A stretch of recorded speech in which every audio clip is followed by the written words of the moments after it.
Честита събота на всеки един от вас. Каква привилегия е отново да бъдем заедно. Винаги е привилегия отново да бъда у дома и да можем да се наслаждаваме на посланията, на музиката и свидетелствата на братята и сестрите, ученията, които наистина ни приближават по-близо до трона и подготовката за идването на Христос. Ще ви поканя да се присъедините към мен в молитва, защото искаме Божието присъствие и Той да говори на всеки ум и всяко сърце. Скъпи Отче наш, който си на небесата, толкова много любов си имал към тази раса. Нашата човешка раса, Господи, се греши против Теб, но още от древните времена Ти вече беше разработил план за спасение. И Ти показа, Господи, този план в живота на Христос, но дори преди това в службите на светилището в Стария Завет е описан целият план за спасение, за да разбираме по-добре. Така че, Господи, сега ни говори, научи ни, защото времето е кратко. Денят на подготовка ни се изплъзва и много скоро вече няма да имаме възможност. Говори ни, подготви ни, използвай ни, Господи, и онези, които ни придружават по целия свят. Молим това в името на Исус. Амин.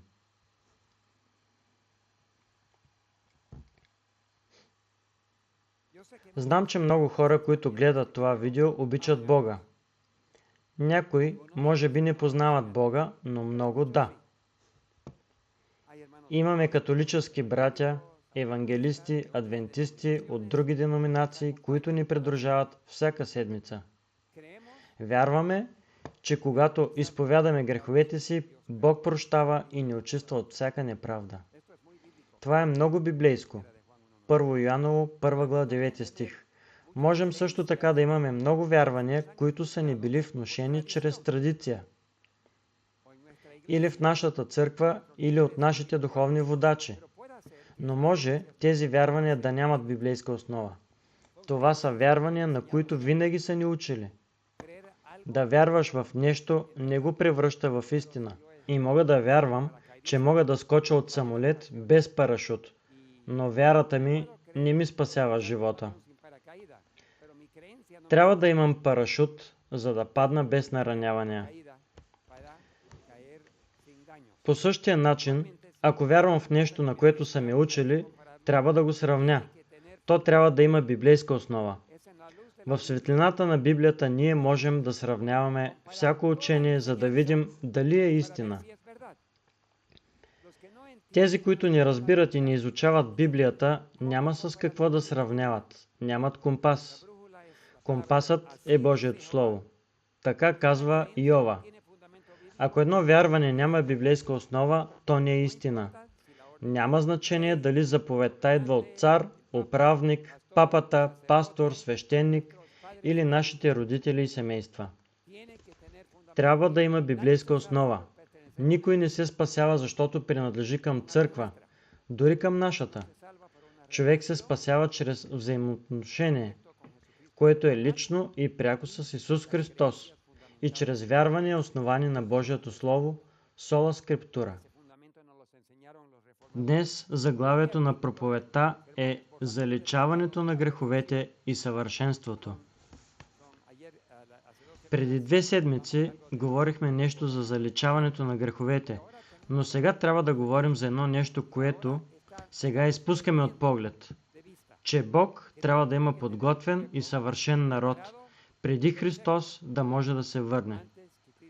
И когато Христос излезе от Светая Светих, ще видим, че вече ще бъде невъзможно да се греши и да се получи прошка за грехове. Преди 2 седмици изучавахме процеса на светилището и видяхме, че Бог винаги върши делата си според календара на светилището. Ако искаме да разберем какво Бог предстои да направи, трябва да изучаваме светилището. Там имаме смъртта на Исус, представена чрез агнето, Неговото възкресение е представено чрез първите плодове, помазването от небето, когато Исус беше помазан като първосвещеник, Той изля своя Святия Дух на Петдесятница, което е началото на очистването на светилището. Като първосвещеник в Светая Светих започна на 22 октомври 1844 в края на 2300-та денонощия, което е пророчеството на Даниил. И видяхме, че целият този процес на светилището, който е представен в една година, представлява пълния план на спасението. Като изучаваме светилището, можем да разберем целият план на спасението. От 1844 година живеем в изследователния съд. Христос извършва този съд за своя народ. Някои имат малко мъглява представа. Не разбират какво е съдът.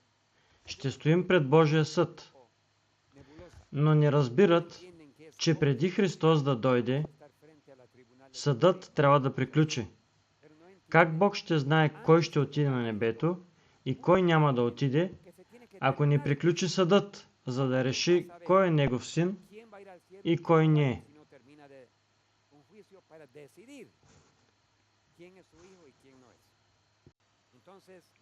Тогава, когато Христос приключи това очистване на небесното светилище и светилището на нашите сърца, времето на благодатта се затваря. Той излиза от Светая Светих и прошката, достъпна за човешката раса, се затваря. Вече няма да има прошка за грешниците. Тук е интересно да видим, че църквите и теолозите и християните, които учат ще продължим да грешим, докато Христос дойде, не изучават и не разбират службата на светилището.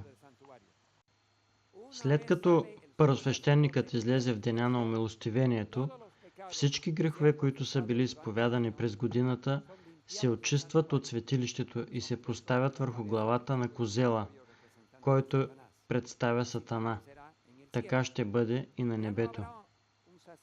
Вече няма да има свещеник, вече няма да има жертва, вече няма да има кръвта на Исус Христос, която да се прилага. Тогава най-опасното за народа на остатъка и за християните като цяло, които обичат Бога, е да мислят: Бог е добър, Той прощава. Ще продължа да се живее нормално, докато Христос дойде. Колко тъжно ще бъде да си бил християнин през целия си живот и да откриеш, че продължаваш да грешиш и че няма прошка за теб и че си изгубен, като 5 неразумни девици. Те бяха членове на църквата. 5 девици очакваха идването на младоженеца Христос. Те бяха в църквата. Пазеха заповедите, но не осъзнаха, че има подготовка. Не взеха масло, което е делото на Святия Дух, в светилниците си. И когато внезапно се събудиха, откриха, че нямат масло и отидоха да търсят, но те никога не бяха готови. Бяха ли спасени? Девицата символизира чистота, но те не бяха се подготвили и останаха отвън. И когато младоженецът дойде и те почукаха на вратата, той каза: не ви познавам. Колко тъжно! Когато времето на благодата се затвори, приключва антитипичният ден на умилостивението, който в Стария Завет беше само един ден. Но в антитипичното изпълнение Бог взема период от време, за да съди цялото човечество. Мъртвите и накрая живите, нас. И когато приключи да съди всички, планът на спасението завършва. Той излиза, простените грехове се поставят върху главата на Сатана и сега започваме едно събитие, за което ще говорим. Ще го опишем след малко. Нарича се изпълнението на антитипичния празник Шатро разпъване. Голяма част от Божия народ на остатъка е била учена, че празниците на светилището са били приковани на кръста и нямат никакво значение. Но Библията казва, че нашите грехове са били приковани на кръста. Ако ще използваме този аргумент, трябва да отхвърлим и 10 заповеди.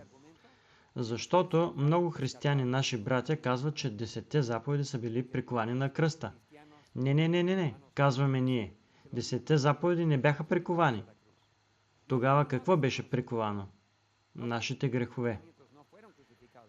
Кръвта на Христос. Той взе нашите грехове и беше прикован на кръста. и взе нашите грехове и плати наказанието, но Божиите заповеди са вечни. Те са чисти, те са съвършени и никога не се приковава на кръста нещо, което Бог е направил. Никога не се приковава една истина. Истините са истини за вечността. Божиите заповеди отразяват Неговия характер и Неговия характер никога не се променя. Тогава мнозина пренебрегват, че календара в светилището е отворена книга, описваща какво Бог прави и какво предстои да направи. Ако аз отхвърля светилището и изучаването на светилището, няма как да знам и разбирам. Вижте какво казва Даниил 12:10. Казва, нито един от нечестивите няма да разбере, но разумните ще разберат. Има много християни, които ще бъдат обявени за нечестиви. Защо? Защото не разбират, никога не са се интересували, никога не са изучавали. А разумните, които разбират, са онези, които са изучавали и почитали Бога в Неговия свят календар на светилището. И защо нечестивите не разбират?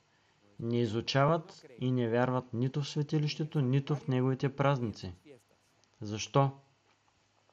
Защото са пили от виното на Вавилон и пазят празниците на Вавилон, които имат езическа основа вместо библейските празници. Искам да видя, кажете ми за тази картина, това празник на Вавилон ли е или е библейски? Какво казвате? Библейски ли е или е Вавилон? Когато търсех в интернет изображението на празници, знаете ли какво намерих? Наркотици, алкохол и голота. Жени, които се събличаха. Тази сутрин, само защото търсех такава снимка, трябваше да гледам порнография. Не порнография на нечисти действия, а на нечисти хора, които са на празненство и се събличат. Само за да намеря, накрая успях да намеря нещо, което можах да сложа тук на екрана, защото няма да ви покажа другите, които видях. Така че празниците на Вавилон са напълно езически празници, неморалност и всичко, което безчести Бога в моралните отношения. Има и други религиозни празници, които също имат езическа основа. Да видим, този току-що го минахме, нали? Казваме, да, това се вижда по Коледа. Току-що минахме преди няколко месеца Коледа и се говори за раждането на Христос, но въпросът е, кой всъщност е роден на тази дата, 25 декември? Един езически бог, Митра. Казва се, че е роден от девица. Роден е на 25 декември. В Библията не се казва кога е роден Исус, но не е било на 25 декември. И поклонението, той е Богът Слънце. Не трябва да ни изненадва. Кой ден от седмицата представлява Слънцето? Неделя. На английски е по-ясно. Sunday. Ден на Слънцето. Какъв ден мислите, че е понеделник? Това е денят на Луната. Виждал съм глупави бразилски календари, на които първият ден от седмицата е понеделник. Моля ви, виждали ли сте календари, които започват с понеделник, за да завършва неделя като седмия ден? Това е голяма лъжа. Аз не купувам нищо, опитвам се да не купувам нищо от организации, които слагат календар, започващ с лъжа. Онзи ден купувах билети и трябваше да купя билет и разгледах няколко агенции и намерих една, която имаше неделя като първи ден от седмицата. От тях купих. Другите са лъжци. Или са замесени в новия световен ред и лъжат целия свят. Но както и да е, раждането на Христос на 25 декември е лъжа. Не става въпрос за Христос, за раждането на Христос, а за раждането на Митра. Сега Богът Слънце. А на Коледа издигаме пред децата един герой. Как се казва този герой? Да видим, разпознавате ли го? И къде живее този дядо Коледа? На Северния полюс. А къде Бог има своя трон? На север. Виждате ли как Сатана подмолно заменя Божиите неща с други символи? Знаем, че дядо Коледа не съществува, но уж има песни, които казват: той знае нашите мисли. Той знае кога сме добри и кога сме лоши. Дръж се добре, за да получиш подарък. Чисти лъжи. Дядо Коледа не съществува.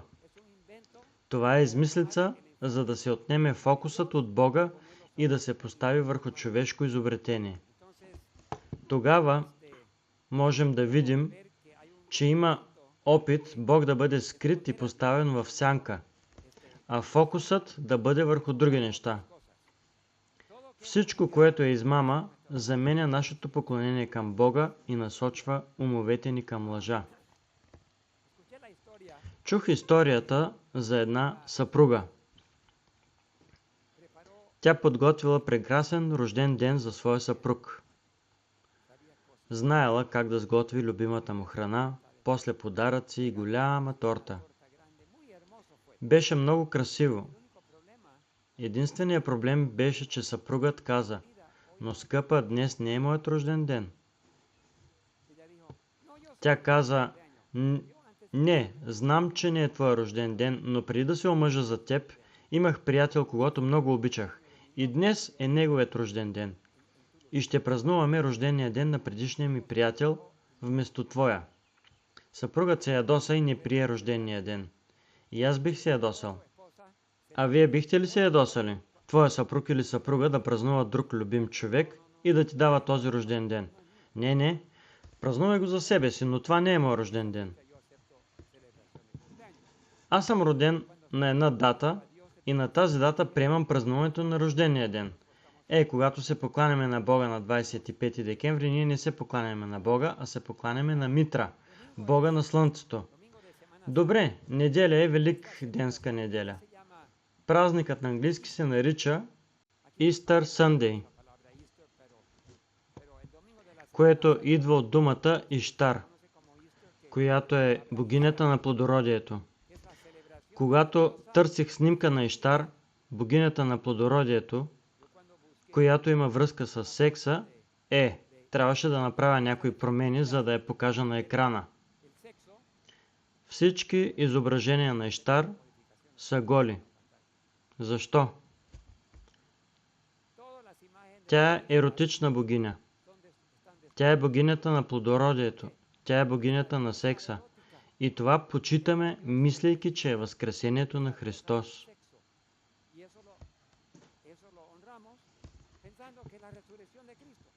Няма нищо общо, така че вземаме рождения ден, празника на Иштар, и го поставяме като възкресението на Христос. Братя, моля ви, трябва да бъдем по-проницателни и образовани по тази тема.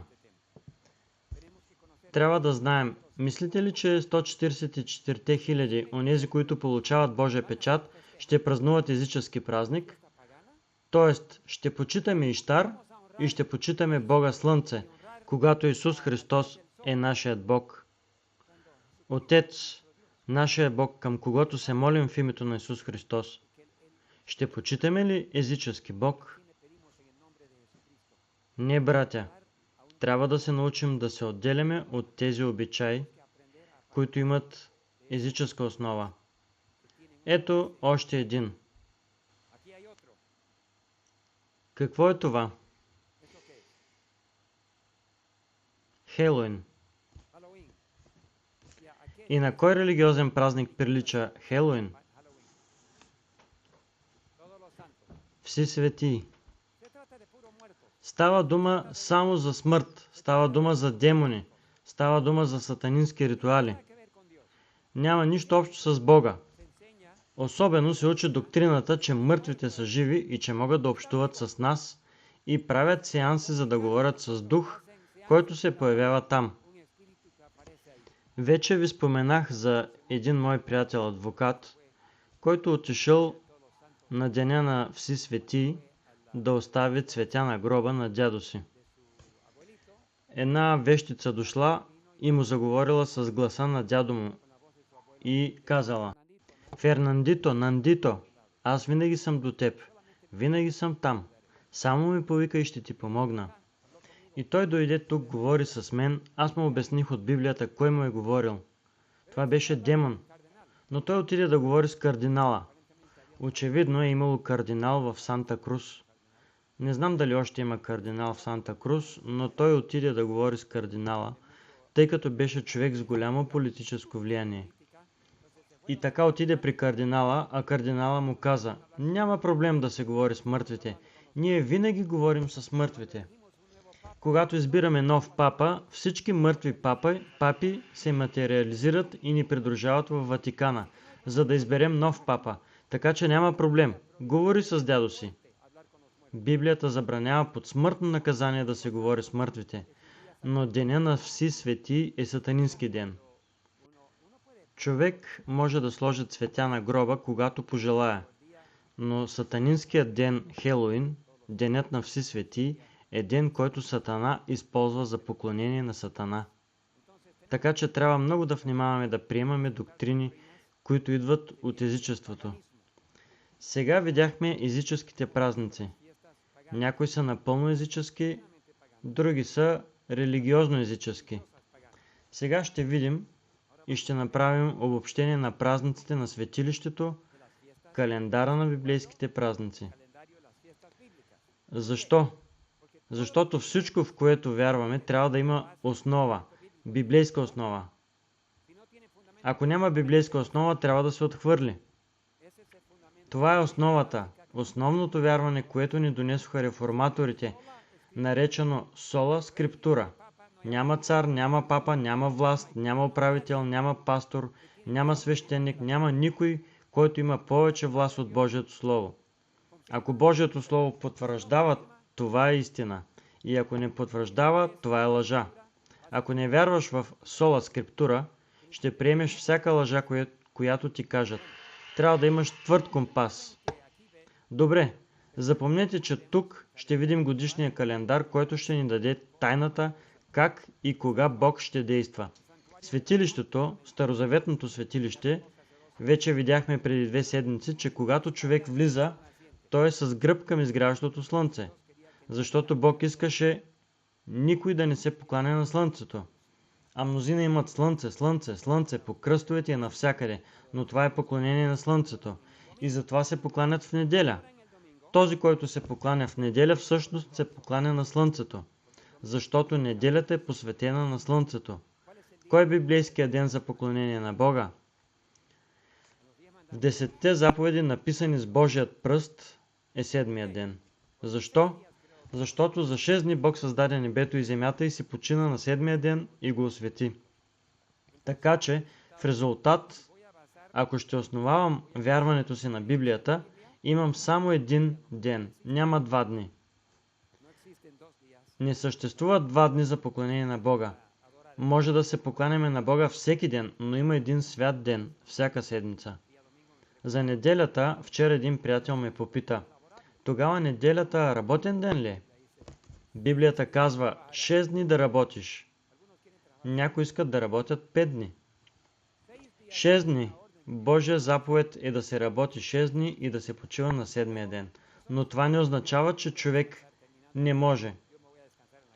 Аз ще се почина след като свърша тук. Ще си легна да се почина. Не е грях да си почиваш.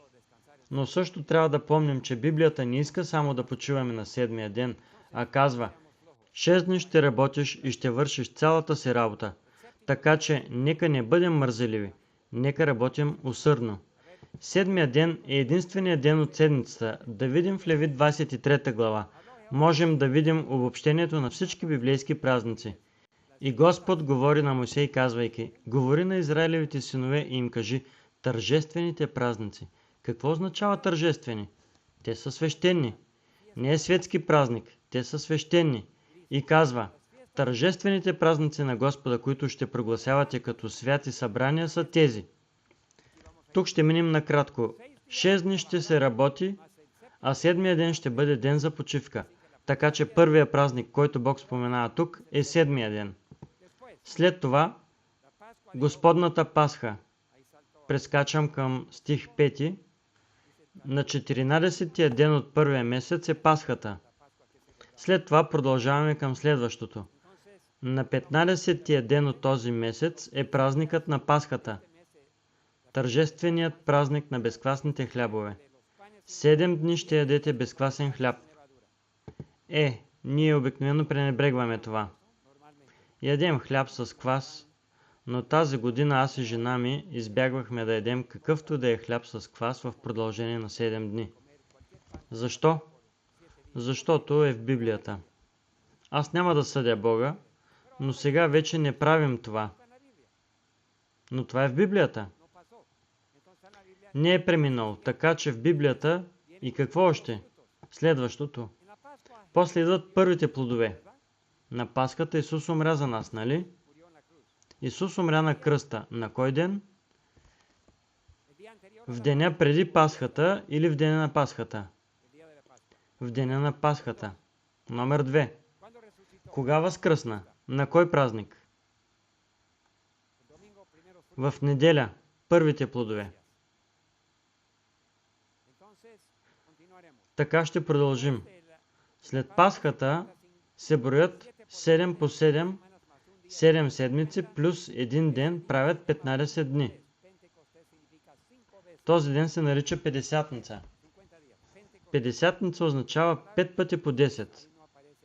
50 дни. Петдесятница.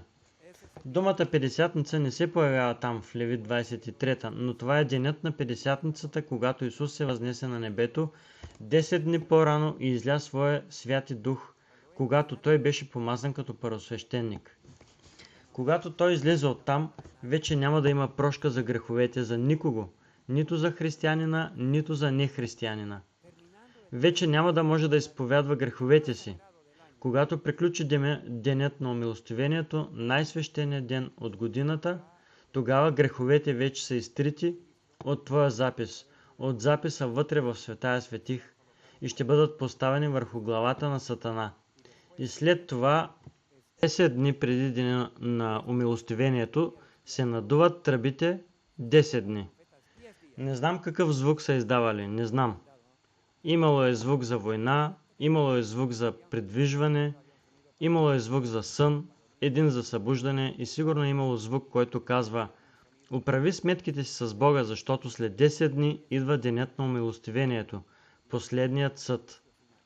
Този, който не изповяда греховете си преди тези 10 дни, бива отсечен от народа си. Така че всички са знаели, че трябва да се подготвят.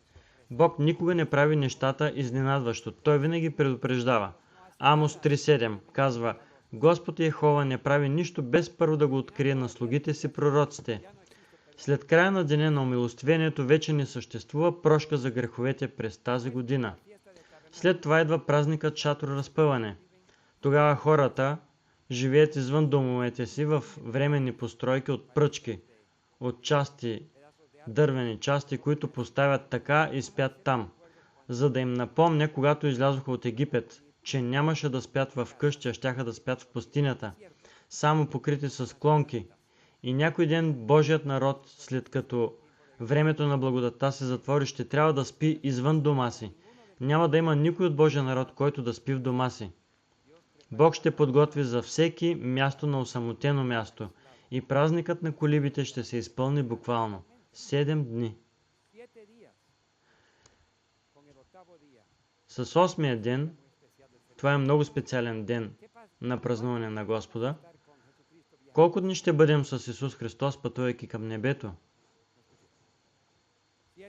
7 дни. И какво ще стане на 8-я ден, когато пристигнем в Новият Йерусалим? Вечерята на агнето, сватбата на агнето. Там е дългата маса, тази маса, която няма край. Километри, километри, километри дълга, и там ще бъдат ангелите и самият Исус Христос ще ни служи със собствената си ръка. Колко прекрасно! Агнето да служи на своя народ. Каква красота! На празника шатроразпъване ще бъдем в облака. Има ли жилища или няма? Разбира се, че няма, защото жилищата са в Новият Йерусалим. Ще пътуваме във временни домове в облака. Сигурно има шатри или къщи, палатки или нещо такова. И когато пристигнем на небето, аз си представям, когато човек пилотира самолет, вие тук не много сте изпитвали това, което изпитва един пилот. Времето е лошо, вали и нищо не се вижда.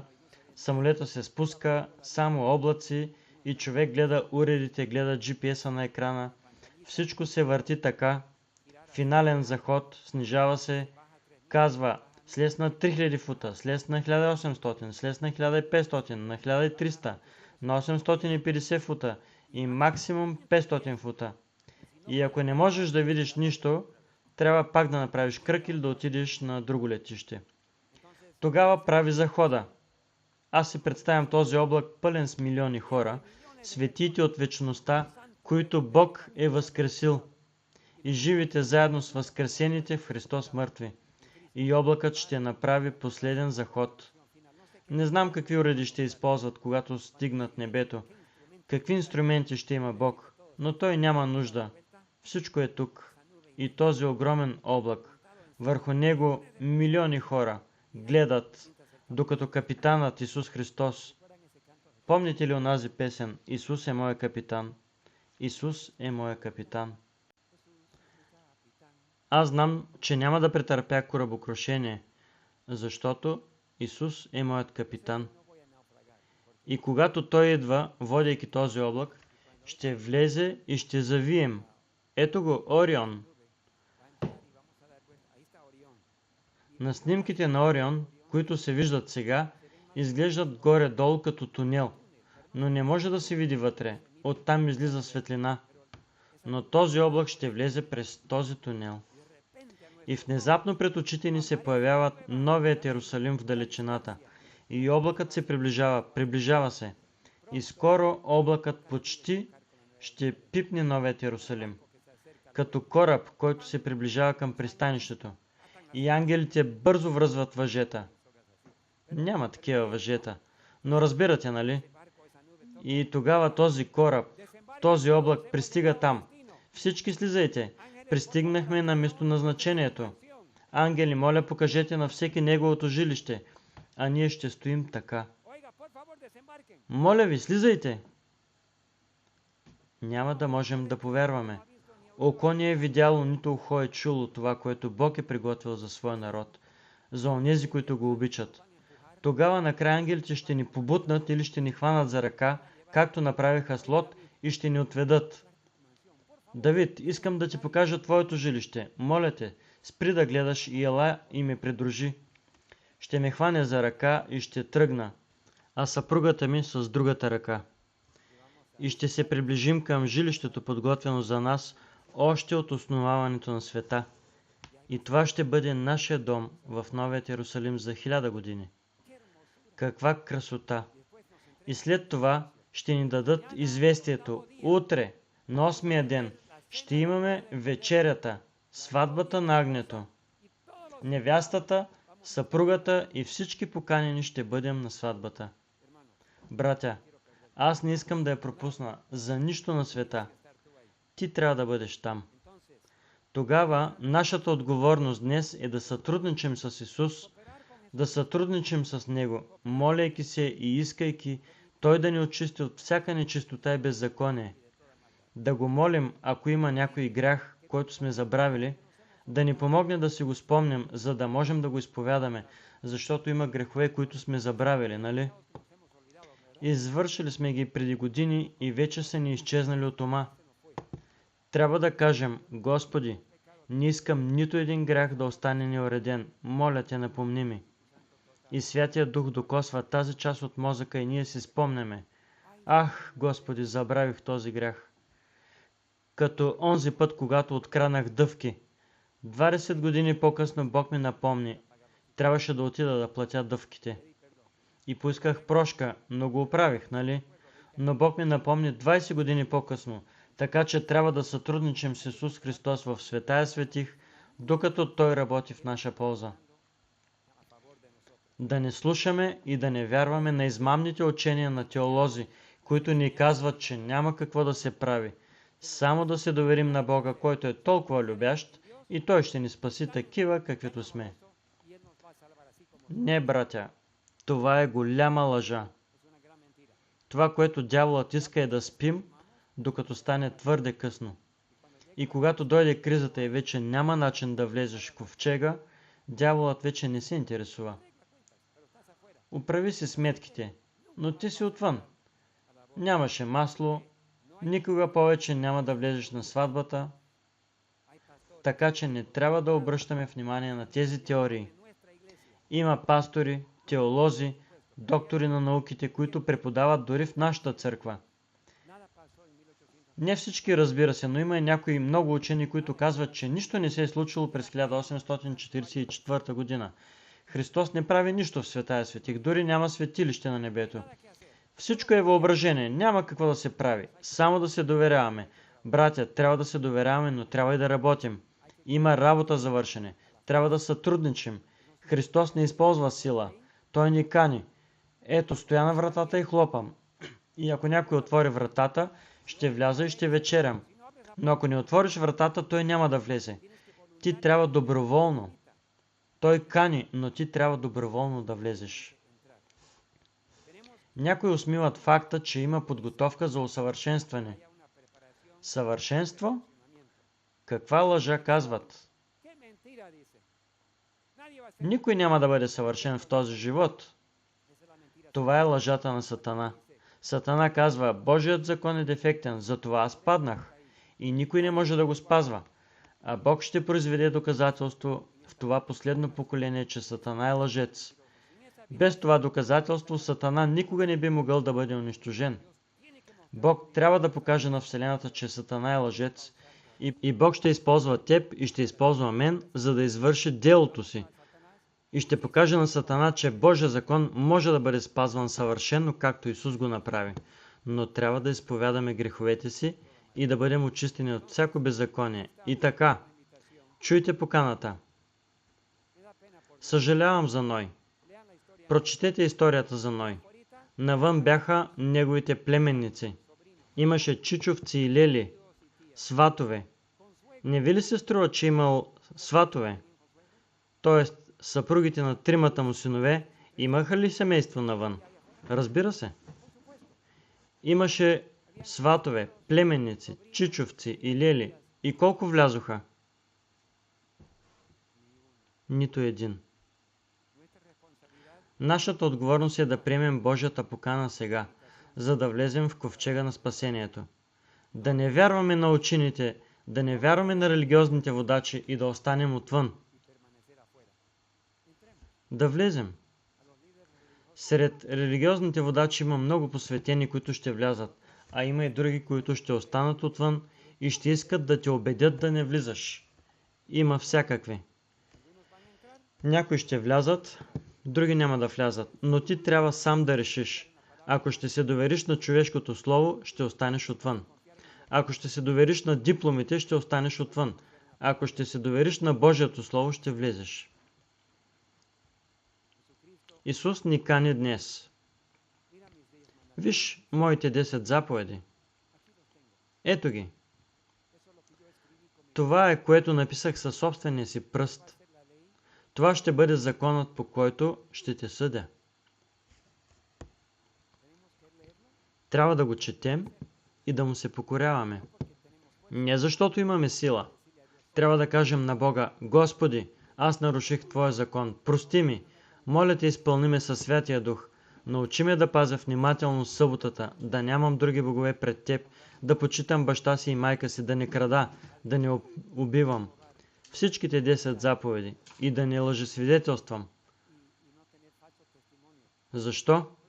Защото, Господи, това те безчести. Затова моля те, живей в мен. Тази сутрин трябваше да поискам прошка, защото изгубих търпение. Взех нещо и тряс, хвърлих го. Ох, прости ми, Господи. Трябваше да го вдигна и отново. Тоест, всеки ден се нуждае от прошка. Кога чичо Давид ще стане съвършен? Бог знае, но всеки ден искам да раста в Исус Христос. Всеки ден искам Той да ме прави все по-подобен на Исус. Това, което пеехме преди малко, нали? Това е, което искаме. Има някои, които като чуят поканата на Христос, не искат да чуят поканата. Предпочитат да бъдат църковни старейшини. Предпочитат да имат платена позиция в църквата. Предпочитат да правят различни неща. Предпочитат да работят в политиката. Дори и да е нечестно. Предпочитат да правят разни неща, но ако видят Божия закон, казват: но тогава вече няма да мога да правя това, което правя. Точно така. Трябва да се променим. Бог трябва да вложи ново сърце и решението е днес. 2 Коринтяни 6.2 казва: в благоприятно време те чух и в ден на спасение ти помогнах. Ето сега е благоприятното време. Ето сега е денят на спасението. Нека Бог ни спаси. Това е моята молитва. Амин.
Благодаря на брата и сестрата за тази прекрасна музика, която издигна сърцата ни към небето. Когато бях в Колумбия на сватбата, дойде един брат със своята арфа и изсвири прекрасни мелодии. Заснех малко видео и после, разговаряйки с него, той ми каза: аз изработвам всички инструменти. Аз направих тази арфа. Също така правя китари и други инструменти. Някой ден искам да го доведа тук. Каква прекрасна небесна музика, която издига сърцата ни към небето. А сега, когато приключват тези представяния, днес бяхме изключително благословени, но имаме нужда Бог да ни направи по-подобни на Исус. Придружете ме в молитва, моля.